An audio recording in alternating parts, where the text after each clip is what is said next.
1815 წელს დედამიწა მტვერმა მოიცვა.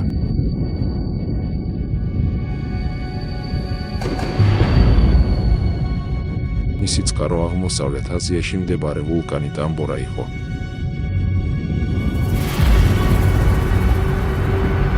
ეს იყო თანამედროვე ისტორიაში ყველაზე დიდი ამოფრქვევა, რომელმაც 80 კუბური კილომეტრი ნამსხვრევები და ფერფლი გამოათავისუფლა. შედეგად 100,000-მდე სიცოცხლე შეიწირა. თუმცა ეს შემთხვევა დედამიწის შესაძლებლობების მხოლოდ უმცირესს წარმოადგენს. სუპერვულკანებს, როგორიცაა ინდონეზიაში მდებარე ტობას მთა, შეუძლიათ იყვნენ ტამბორაზე 50-ჯერ მძლავრი და გამოათავისუფლონ 30-ჯერ მეტი ნალექი.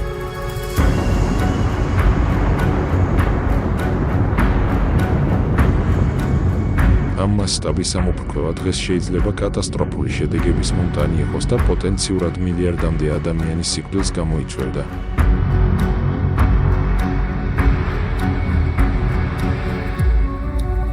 დღეს დედამიწაზე დაახლოებით 20 აქტიური სუპერვულკანია. ეს მძინარე გიგანტები უფრო დიდ საფრთხეს წარმოადგენენ, ვიდრე ასტეროიდის დაცემაა. მაგრამ რა მოხდება თუ ამოფრქვევის ლოდინის ნაცვლად მათი ენერგიის მოპოვებას და სასიკეთოდ გამოყენებას შეუძლებთ?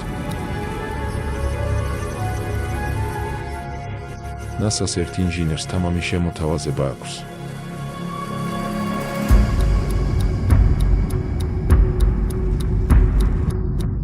მაგმით სავსე ღრმულის გარშემო რამდენიმე კილომეტრის სიღრმის ჭაბურღილების გაბუროა.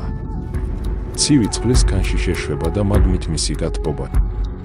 შემდეგ კი ზედაპირზე დაბრუნება. ეს პროცესი ვულკანს ენერგიას ნელ-ნელა გამოაცლის.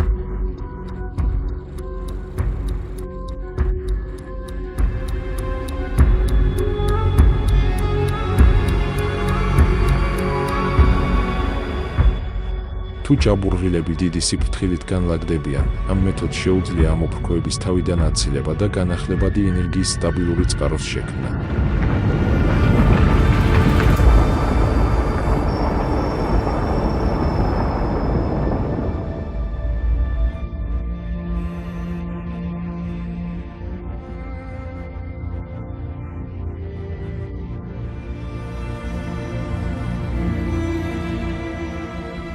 ამ პროცესის 10,000-ობით წლის განმავლობაში მართვამ შეიძლება ვულკანი სრულად გააგრილოს.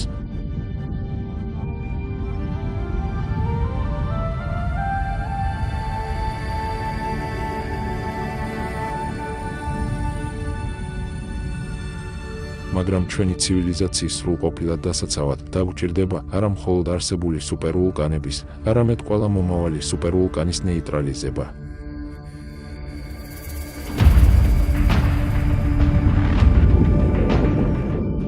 დედამიწის მანტია მუდმივად მაგმის ნაკადების ფრქვევაშია, რაც დაახლოებით ყოველ 50,000 წელიწადში ერთხელ მასშტაბური ამოფრქვევის მიზეზია.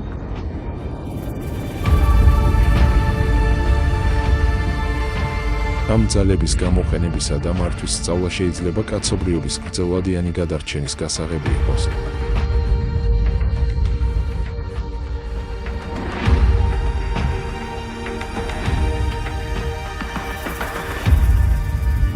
მაგრამ მხოლოდ სუპერვულკანები არ არის ის, რაც უნდა ვმართოთ იმისათვის, რომ ჩვენი ცივილიზაციის მომავალი იყოს გარანტირებული. ლითოსფეროდან ატმოსფერომდე დედამიწის სისტემის თითოეულ ფენას შეუძლია ამ პლანეტაზე სიცოცხლის დასრულება.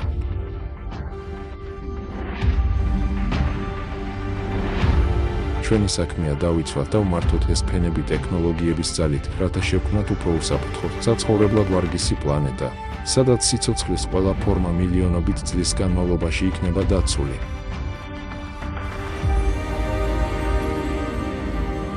უფრო უსაფრთხო პლანეტის შექმნა უფრო უსაფრთხო კლიმატის შექმნით იწყება.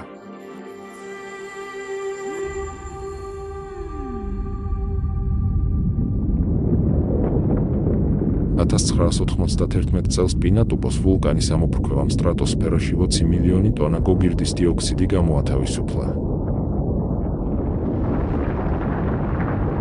რამაც მზის სხივები აირეკლა და პლანეტა 2 წლის განმავლობაში 9 გრადუსით გააგრილა.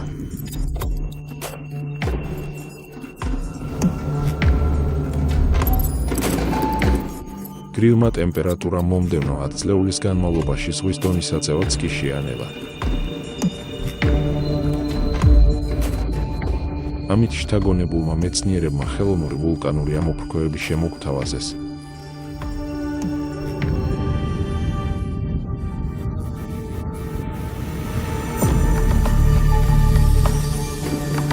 მათი თქმით, გოგირდის დიოქსიდის სტრატოსფეროში გაფრქვევა მზის სხივების არეკლასა და დედამიწის დროებით გაგრილებას გამოიწვევს.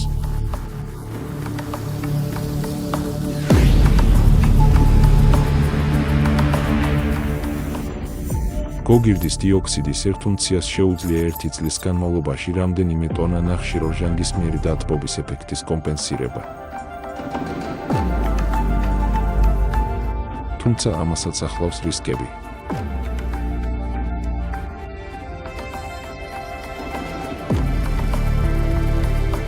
არასტაბილური ამინდია. სოფლის მეურნეობაში ქიმიური ჩარევა და პოტენციური გეოპოლიტიკური კონფლიქტიც კი. ამდენი რამის გათვალისწინებით დედამიწის კლიმატის კონტროლისთვის ბრძოლა შეიძლება შეიარაღებულ კონფლიქტშიც კი გადაიზარდოს.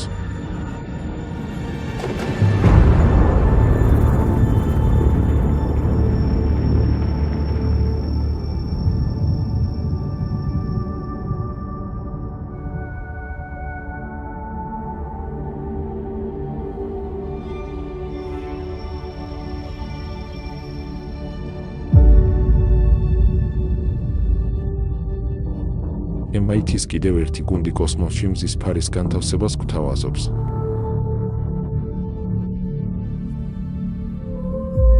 რომელიც 1000-ობით კილომეტრის დიამეტრის იქნება და რომელიც დედამიწასა და მზეს შორის გრავიტაციული წონას სწორობის წერტილში განთავსდება.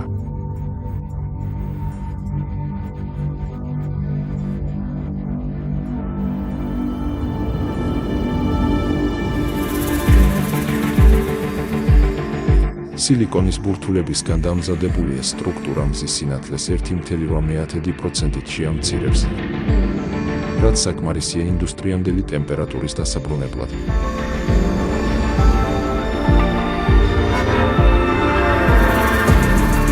ფარი რეგულირებადი და შექცევადიც კი იქნება საჭიროების შემთხვევაში. საკმარისი რაოდენობის მზის სინათლის დასაბლოკადეს ფარი აბსოლუტურად მასიური უნდა იყოს. დაახლოებით ბრაზილიის ზომის. სხვები გვთავაზობენ გიგანტური კოსმოსური სარკეების გამოყენებას მზის ენერგიის გადამისამართებისთვის.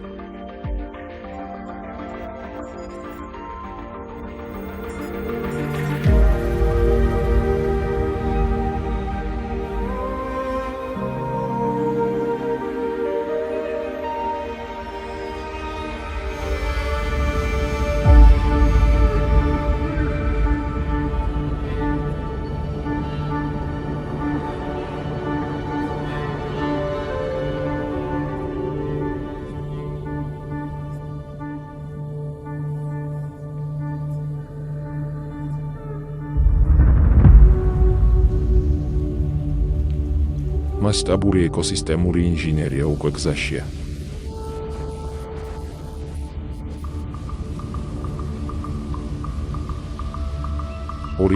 წელს გაერომ წამოიწო დიდი მწვანე კედლის ინიციატივა, რომელიც გულისხმობდა ხეების 8000 კილომეტრის სიგრძის სარტყელის შექმნას აფრიკაში.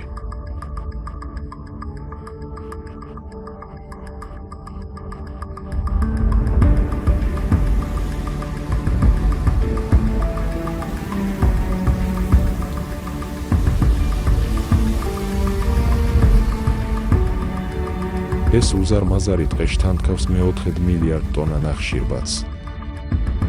შეანელებს გაუდაბნოებას, გაზრდის უსაფრთხო საკვების მარაგებს და შექმნის მილიონობით სამუშაო ადგილს.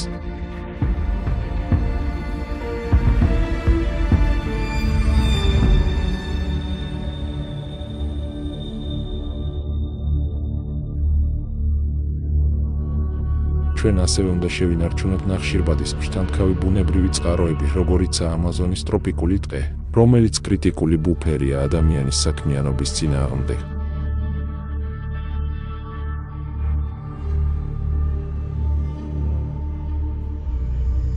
ზოგიერთ შემთხვევაში შეიძლება თავად სიცოცხლის ინჟინერიაც კი დაგვჭირდეს.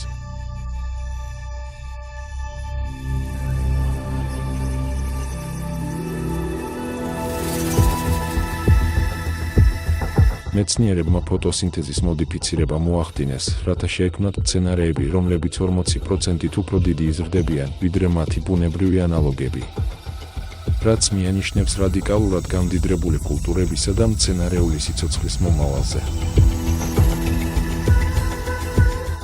ინჟინერიის გზით შექმნილ წყალმცენარეებს შეუძლიათ მზის სინათლის წყალბადის საწვავად გადაქცევა. ხოლო გენეტიკურად შეცვლილ მიკრობებს ელექტროენერგიის გამომუშავება ტალახიდან და გამდინარე წყლებიდან.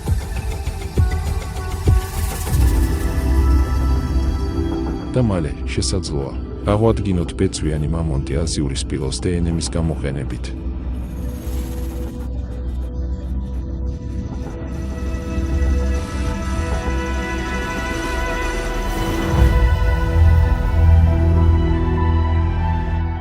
ამ მამონტებს შეუძლიათ ხელი შეუწყონ არქტიკული მუდმივი ყინულის შენარჩუნებას მილიარდობით ტონა ნახშირბადის შეკავებით.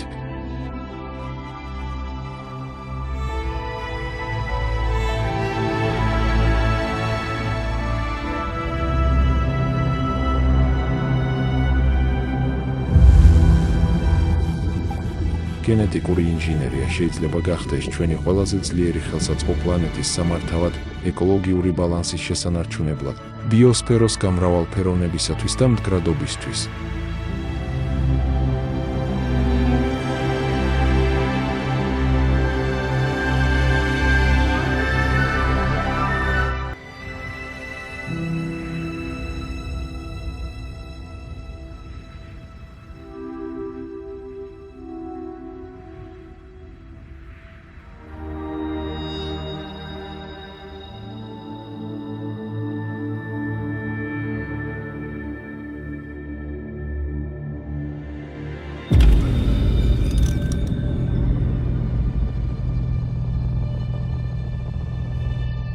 ეს მექანიკური ხეებია. ისინი რეალური ხეების მსგავსად ნახშირბადს სპეციალური ფირფიტების მეშვეობით შთანთქავენ, რომლებიც ფოთლების მსგავსად მოქმედებენ. შთანთქმის შემდეგ ნახშირბადის დამარხვა ან გადამუშავება და ამ ციკლის უსასრულოდ შენარჩუნებაა შესაძლებელი.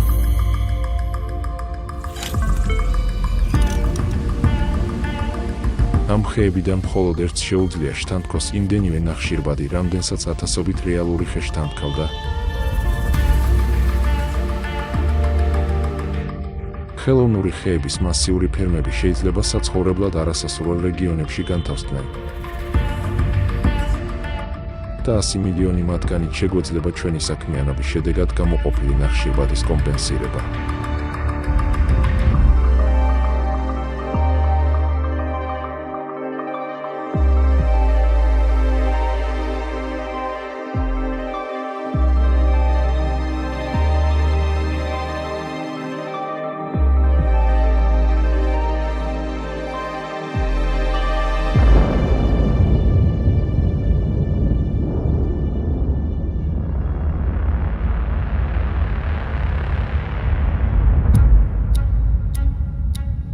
ოკეანეებში არსებული ჭარბი ნახშირორჟანგიკვებით ჯაჭვებს ასუსტებს, რაც წყლის მჟავიანობას ზრდის.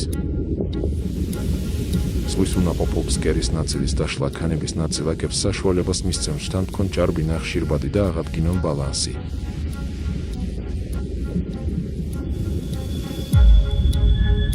ზღვის ფსკერზე 5 კილომეტრის სიღრმეზე ერთი ბირთვული ბომბის განთავსებამ შეიძლება საკმარისი ქანების დაშლა გამოიწვიოს და მივიღოთ ნახშირბადის 30 წლის განმავლობაში შთანთქმის შესაძლებლობა.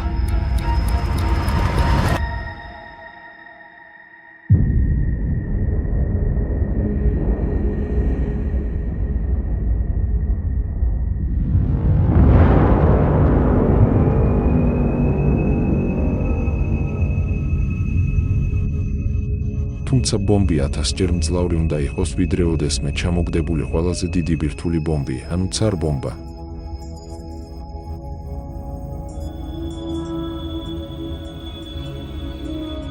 მაგრამ ზღვის წყლის წნევა აფეთქებას შეაკავებდა და ქანების დაშლას მინიმუმამდე დაიყვანდა.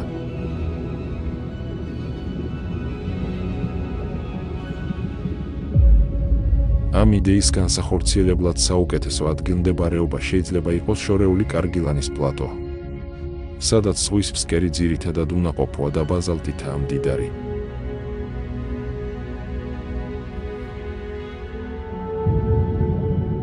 ეს გახლავთ გეოინჟინერია თავისი ყველაზე ექსტრემალური და საშიში ფორმით. თუმცა, ოკეანეებისა და მილიონობით ადამიანის სიცოცხლის შენარჩუნება ყველაზე ექსტრემალურ იდეებსაც კი გასათვალისწინებლად აქცევს.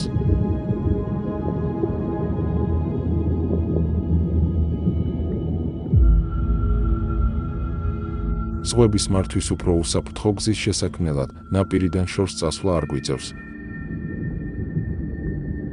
ჩაძირული გემებისა და ბეტონისგან შექმნილ ხელოვნურ რიფებს შეუძლიათ ზღვის სიცოცხლის სიუხვის 20-ჯერ გაზრდა.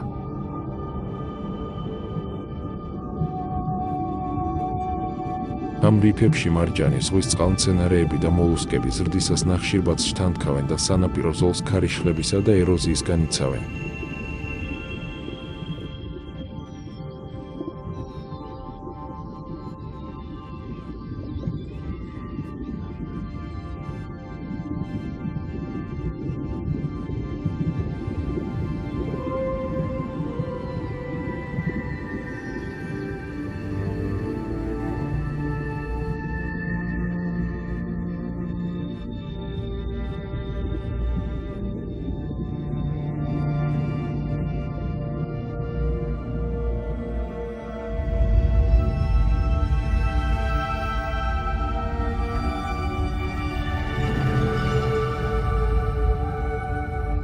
თუმცა ჩვენი პლანეტის ჰიდროსფეროს მართვა ჩვენი ოკეანეების დაცვაზე მეც ნიშნავს. ეს ნიშნავს მყინვარებისა და ყინულის ფენების შენარჩუნებას, რომლებიც მსოფლიოს აგრილებენ და ზღვის დონის აწევას აფერხებენ.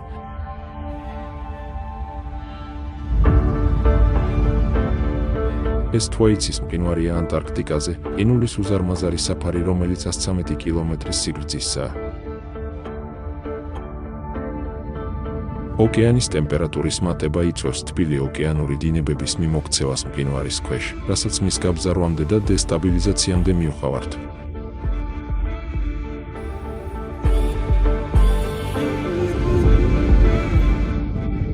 თუ მყინვარი ზღვაში აღმოჩნდება, შეიძლება ზღვის დონე 3 მეტრით გაზარდოს, რაც მთელ მსოფლიოში სანაპირო ქალაქების დატბორვას გამოიწვევს. კატასტროფის თავიდან ასაცილებლად ლაპლანდიის უნივერსიტეტის გეოინჟინერს თამამი შემოთავაზება აქვს.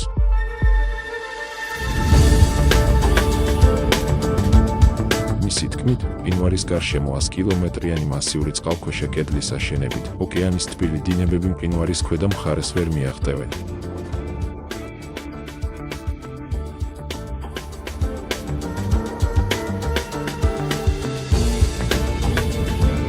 ეს უზარმაზარი წყალქვეშა ბარიერი ისე იქნება დაპროექტებული, რომ გაუძლოს აისბერგებთან შეჯახებას და პრობლემების წარმოშობის შემთხვევაში შესაძლებელი იქნება კედლის დაშლა.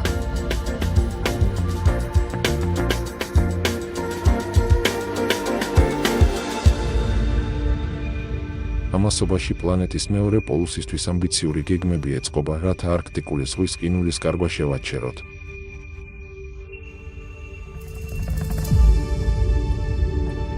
ქარის ენერგიაზე მომუშავე ტომბოების უზარმაზარი ფერმები ზამთრის განმავლობაში ზღვის წყალს არქტიკის ზედაპირზე შეასხურებენ, სადაც ცივი ჰაერის მიერ სწრაფად გაიყინება.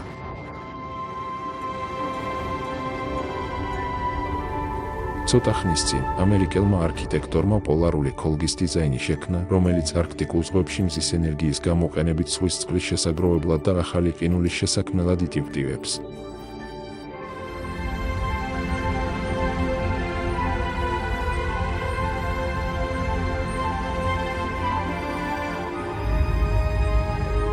ამ ქოლგის ყველაზე სწრაფად დნობად რეგიონებში განლაგების შემთხვევაში იგი ჩრდილს წარმოქმნის, რაც ზედაპირის ტემპერატურას შეამცირებს და არქტიკულ ყინულს გამოაცოცხლებს.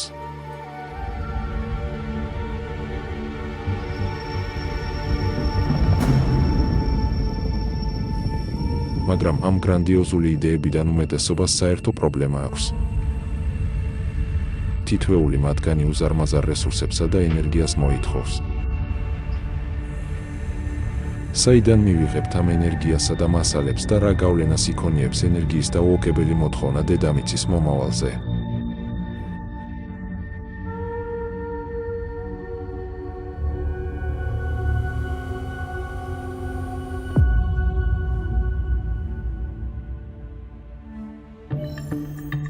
ბოლო 2 საუკუნის განმავლობაში ჩვენ მიერ ენერგიის მოხმარება ექსპონენციურად იზრდება. 7000%-ზე მეტით გაიზარდა.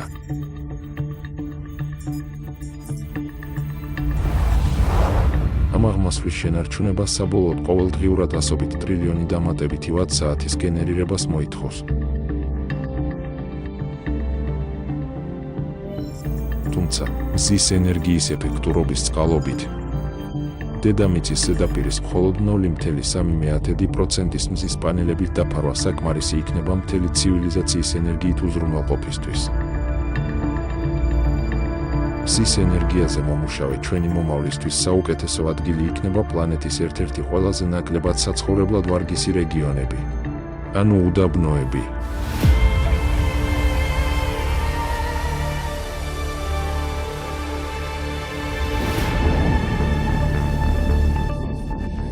უდაბნოები მზის ენერგიისთვის იდეალურ პირობებს უზრუნველყოფენ თავიანთი უზარმაზარი გაშლილი ლანდშაფტებით, უხვი სილიციუმითა და მზის მუდმივი ენერგიით.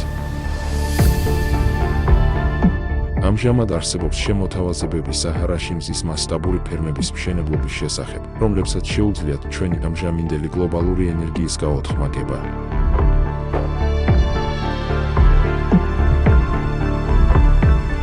თუმცა უდაბნოს 20%-ზე მეტის დაფარვას შეიძლება დრამატული გვერდითი მოვლენები ჰქონდეს.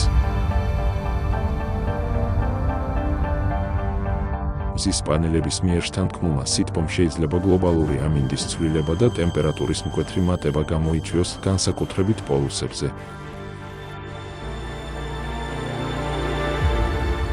ამრიგად, არ აქვს მნიშვნელობა როგორ ან საიდან მივიღებთ ენერგიას. დედამიწაზე მისი ჭარბი რაოდენობით წარმოებას საბოლოოდ ფატალურ შედეგებამდე მივყავართ.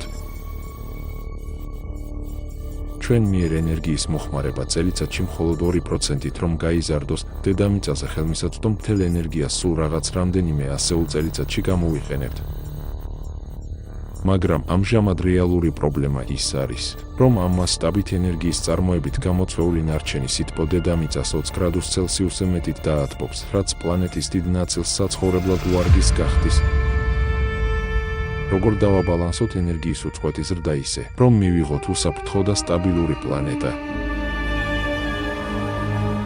ეს იქნება მომავალი ათასწლეულების განმსაზღვრელი გამოწვევა.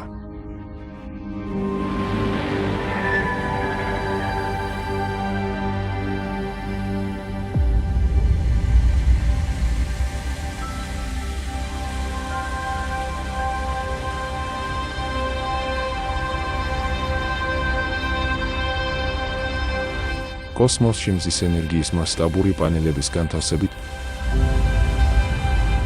ჩვენ შეგვიძლია შეუფერხებლად ვაწარმოოთ მზის ენერგია თითქმის 24 საათის განმავლობაში.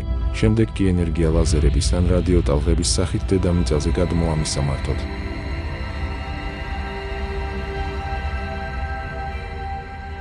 ორბიტალური ენერგოსისტემები ზედმეტ სითბოს პირდაპირ კოსმოსის ცივ სივრცეში გამოათავისუფლებენ.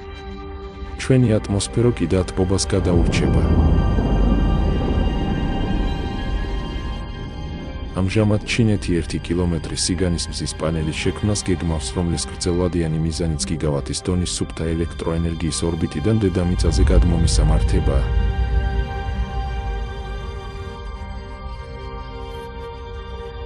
ოქსფორდის გუნდი კიდევ უფრო დიდი სადგურის მშენებლობაზე ფიქრობს, რომელსაც 1,7 კილომეტრის დიამეტრი ექნება და კასიოპეა ერქმევა.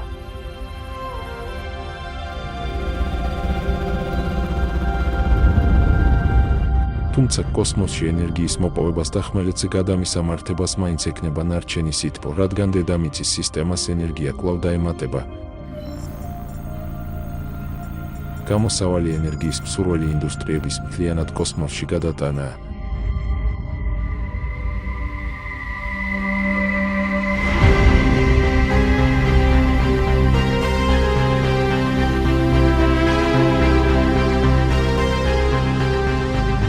ამ გზით ენერგიის შეგროვება, დახარჯვა და ნარჩენი სითბოს გამოყოფა შესაძლებელია მთლიანად დედამიწის მყიფე სისტემის მიღმა.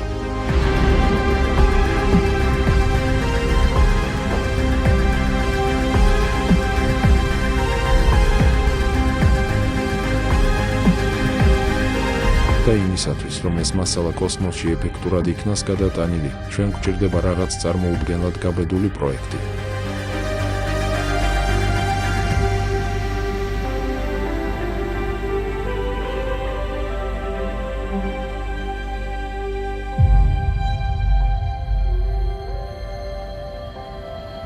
მაგალითად კოსმოსური ლიფტი.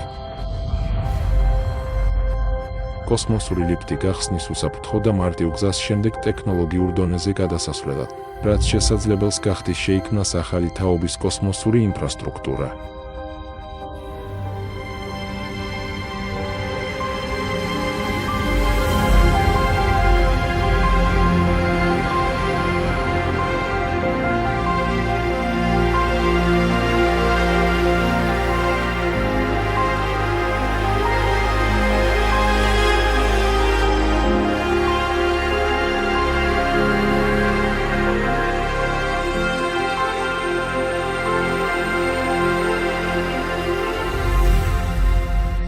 მის შესაქმნელად კოსმოსში არსებული საპირწონიდან 36,000 კილომეტრზე მეტი სიგრძის კაბელი დაეშვება და დედამიწის ეკვატორზე განლაგებულ სადგურზე დამაგრდება. შემდეგ კოსმოსური სადგური შეიძლება განთავსდეს გეოსტაციონარულ ორბიტაზე,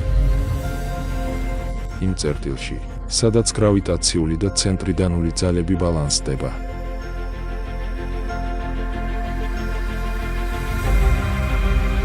ლაზერული ან ბირთვული ძრავით მომუშავე ვაგონები კაბელზე განთავსდებიან და ერთდროულად რამდენიმე ტონა ტვირთს გადაიტანენ, რამაც შეიძლება გაშვების ღირებულება კილოგრამზე $100-მდე შეამციროს, რაც დღევანდელ ღირებულებაზე 50-ჯერ იაფია.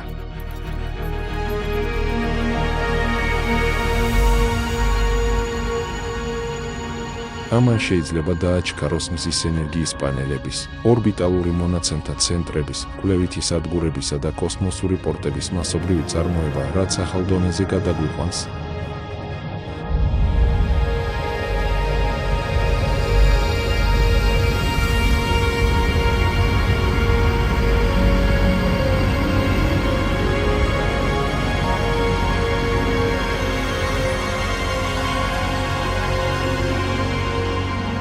ამავდროულად ამ სტრუქტურის აშენება რთული საინჟინრო მიღწევა იქნება, რომელიც დღეს არსებულ მასალებზე გაცილებით ძლიერ დამაკავშირებელ მასალებს მოითხოვს.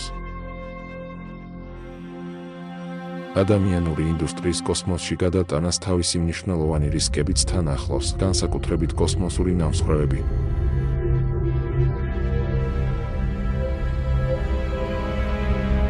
კოსმოსური ნაგვის პაწაცინა ნატეხებსაც შეუძლიათ თანამგზავრებისა და ინფრასტრუქტურის დაზიანება.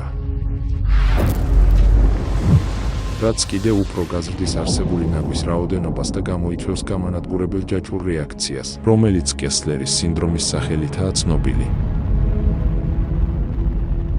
ამ პრობლემის გადასაჭრელად შეგვიძლია ხელოვნურ ინტელექტზე დაფუძნებულ ლაზერულ სისტემებს მივმართოთ, რომლებიც სწრაფად შეძლებენ ნატეხების ამოცნობას და გადამისამართებას. ხოლო რაც შეეხება უფრო დიდ ნატეხებს, შესაძლებელი იქნება მათი დაჭერა და ორბიტიდან გატანა.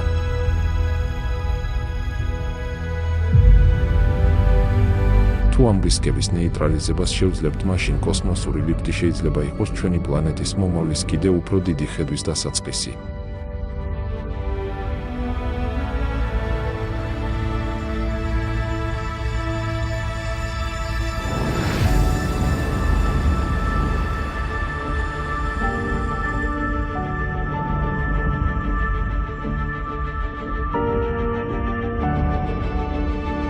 ეს კოსმოსური ინფრასტრუქტურის მარგალიტია, ორბიტალური რგოლი.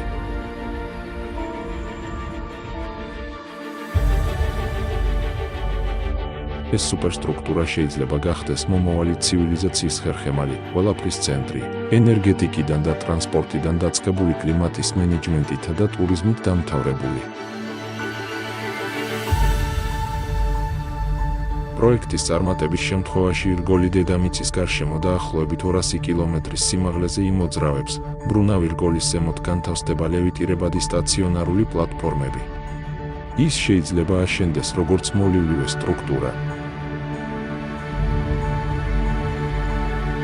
ან დედამიწაზე იყოს მიმაგრებული რამდენიმე წერტილით. რგოლის ქვეშ შეიძლება ცათამბჯენებიც კი განთავსდნენ.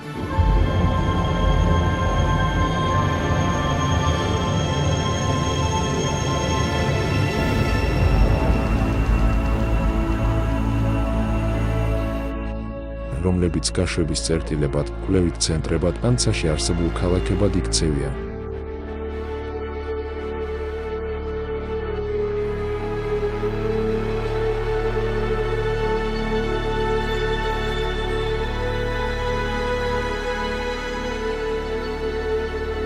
შიდა ნაწილის დამოუკიდებლად ბრუნვა ცენტრიდანული ძალის მეშვეობით გრავიტაციას წარმოქმნის, რაც ტერიტორიას საცხოვრებლად ვარგის გახდის და სანახაობრივ ხედებსაც კი შესთავაზებს მაცხოვრებლებს.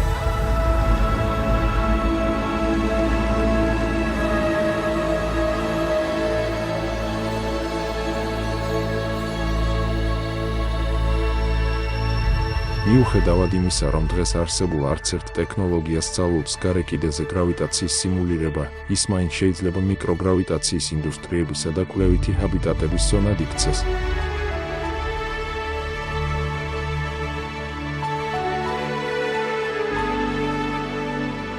შესაძლოა, რგოლების რთული ქსელის აშენება სხვადასხვა დახრილობის მიხედვით, რაც პლანეტის თითქმის ნებისმიერ წერტილში სწრაფ გადაადგილებას უზრუნველყოფს.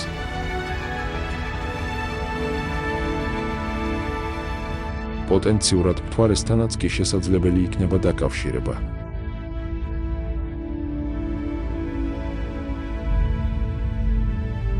მაგრამ ორბიტალური რგოლების ზომასაც თავისი საფრთხეები ახლავს.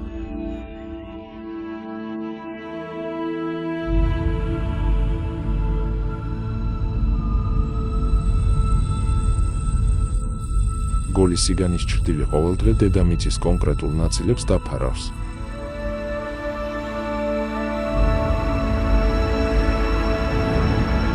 ვიწრო რგოლების შემთხვევაშიც იქნება მცირე გავლენა.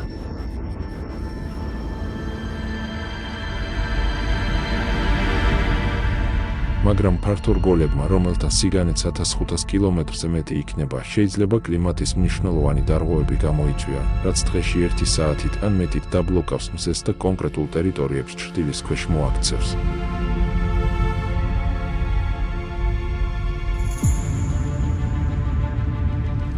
ამ რგოლების აშენება უზარმაზარი საინჟინრო მიღწევა იქნება, რომელიც მოითხოვს 10 მილიარდ ტონა ნედლეულს და მუდმივ აქტიურ კომპიუტერულ კონტროლს, რათა კოლაფსი თავიდან იქნას აცილებული.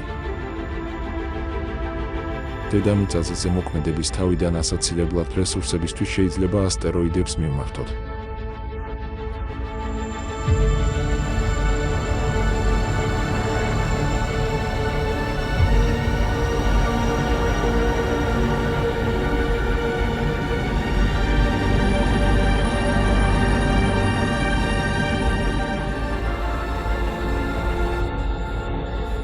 ეს ყველაფერი შეიძლება შორეულ ოცნებად მოგეჩვენოთ. მაგრამ უკვე არსებობს შემოთავაზებები პროტოტიპული ორბიტალური რგოლების შესაქმნელად, რომელთა ღირებულებაც მხოლოდ 9 მილიარდი დოლარია.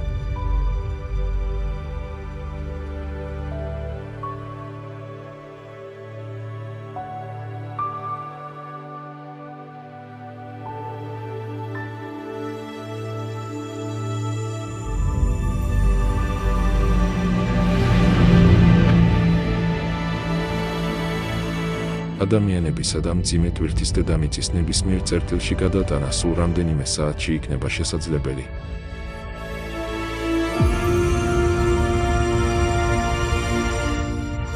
უზარმაზარი ორბიტალური ქალაქები და სამეურნეო მიწები შეიძლება პლანეტის ირგვლივ განლაგდნენ.